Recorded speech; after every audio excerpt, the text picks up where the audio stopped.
Hello ladies and gentlemen, and welcome once again to another episode of The Cider Drinker. Well, this is a little bit of a spontaneous sort of review today because I was originally going to review the last cider that I purchased from Turkey, but then turns out it wasn't actually a cider, it was a white wine cocktail.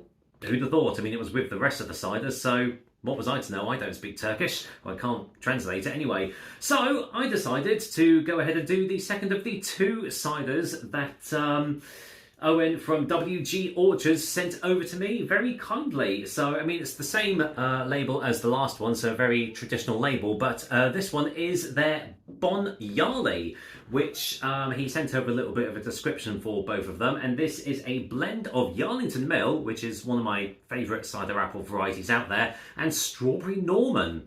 Now, I think I've done a single variety Norman cider many years ago, but I've never heard of a Strawberry Norman cider, so don't know what that's going to bring to the table with this one, but I do know Yarlington Mill is one of my favourite cider apple varieties, as I've already said. So, yeah, it'll be interesting to see how these two blend together. If the label is correct, then this comes in at 6.5%, same as the D&D that I reviewed a couple of weeks ago.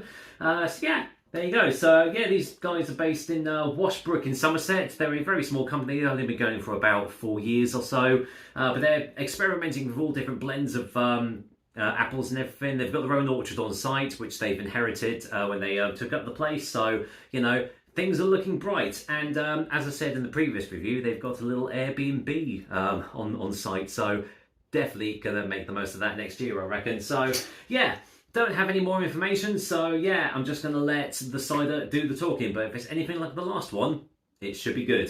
Let's get this open and just see what lies underneath. Righto. Oh, right, okay. So that is, right off the bat, that is smelling a lot different to the last one. So the last one smelled a little bit sweet. Don't know if it was like a medium blend or something or not, but that is smelling dry, tannic, rustic, you name it, sort of bittersweet. I mean, Yarlington Mill is quite a bittersweet apple variety anyway. But yeah, don't know what the Strawberry Norman brings to the table, but as I said, we'll find out. That is a gorgeous colour once again, completely still as was the last one, and there's no intervention in this at all. There's nothing messed about or anything, even using wild yeasts in it. So this is about as natural as you can get in a cider, and well, the colour definitely shows that. That is a deep amber colour there, almost going to sort of like a dark sort of orange marmalade sort of colour there. That is looking really nice on the glass. So, what does it smell like? Yeah, so this one is smelling more woody, leathery, dry, tannic. There is a touch green apple aroma there, just on the back end. Subtle citrus, grassy, slightly funky. Oh, all these flavours coming through. Wow. Yeah, oaky as well, slightly. Oh, yeah, this smells like it's going to be really rustic. So let's waste no more time and dive in. Cheers, everyone. So yeah, I would imagine this has not been put on Untapped or anything, so this will be the first time it's featured on there. So let's see what Bon Yarli has to offer. Cheers.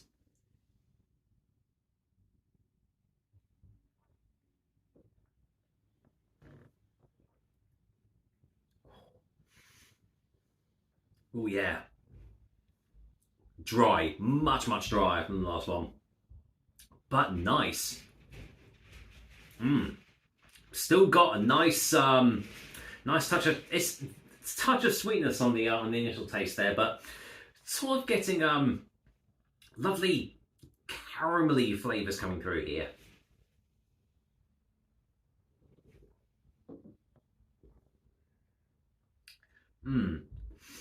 Subtle hint of acidity, just touching the tips of my tongue there, just as it initially hits. You just get that nice little bit of sharpness initially. That's nice, but it's balanced out by a nice sweetness as well. Bit of a soft tannic presence. The smell made it made it feel like it was going to be a lot drier tasting, especially really heavy tannins, but actually they're not. They're quite soft. So it does just give this the sort of like a really nice, well-rounded and soft body behind it, which just makes it just taste really full in the mouth, if that makes sense.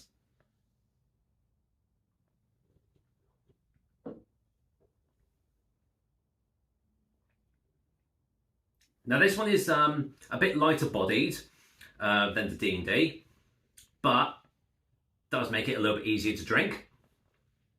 Especially as it definitely does taste more robust. It's a more robust tasting cider, but it's got a lighter body. So in a way that sort of balances out. The D&D was a little bit more sweeter. The flavours were more palatable, I suppose you could say. Like this one is definitely more rougher around the edges and everything. So it's definitely more traditional, I think a lot of people would say. But coupled with the lighter body, it does make it easier to drink. If this was really full-bodied and everything, I can see some people could potentially have struggled with it. But for me personally, that works out well for it, having a lighter body. So yeah, really, really nice.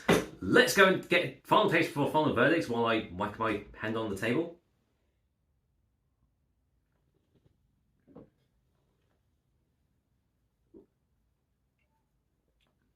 So, getting bit of orange there, bit of orange peel just on the back end there. Touch of a touch of woody oakiness there as well, just on the back end, but very, very subtle. It's about those sharp, sort of subtle, citrusy, caramelly sort of flavors coming through, but they balance out really, really well, and it makes it another really well-made cider. What we'll say. I think I prefer the D&D over this one, but that's by the by. This is still a very, very well-made and fantastic cider, and you can definitely get those bittersweet flavours coming through from the Yarlington mill. Strawberry Norman, I don't know what it actually, brought to it, whereas the caramelly notes, whereas subtle citrus or sharpness, but either way, very well balanced, very well blended, and a very well made cider. So yeah, I can see the future is looking bright for Owen over at WG Orchards, if he WG Farmhouse Cider, should I say, if he carries on this way, because these two have been absolutely fantastic ciders. For this one personally, the Bon Yarli is going to get a verdict of 8 out of 10 from me. Very well deserved, and yeah, just another really well made cider. So yeah, thank you very much for sending those bottles over to me. I really do appreciate it. And as I said, I'm definitely going to take you up on that offer on the Airbnb next year. So yeah, watch this space. With that said, that's another episode of the Cider Drink for you guys. Hope you liked it. And as usual, as with every other video, I'll be back with another delicious and tasty cider soon. Until then, I hope you have all had a fantastic weekend, and I will see you on the next review. Cheers.